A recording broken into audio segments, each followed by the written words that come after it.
2 hari berturut-turut pasukan perlawanan Irak menyerang wilayah kekuasaan Israel. Setelah menggempur 5 aset Israel, Irak kembali menyerang persembunyian pasukan pertahanan Israel di Golan yang diduduki dengan segerombolan pesawat nirawak. Dilansir dari Al-Mayadin, hal itu diumumkan langsung oleh perlawanan Islam Irak pada Selasa 24 September 2024. Menurut laporannya dijelaskan bahwa pasukannya berhasil mengguncang lokasi IDF di dataran tinggi Golan menggunakan pesawat tak berawak Al-Arfad. Namun sayangnya perlawanan Irak tidak mengungkapkan soal ada atau tidaknya korban jiwa dalam serangan tersebut.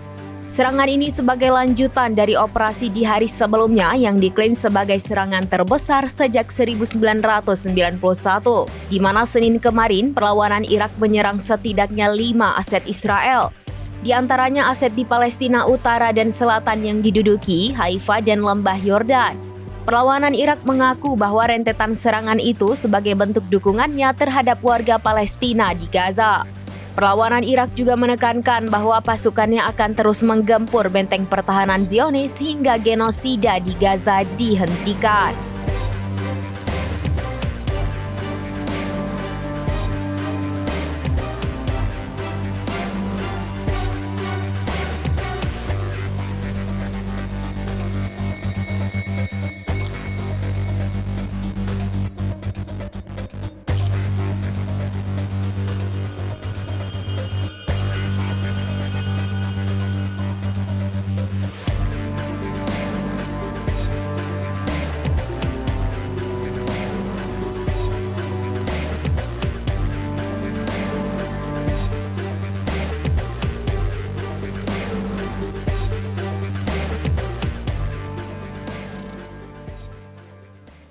Download Tribun X sekarang, menghadirkan lokal menjadi Indonesia.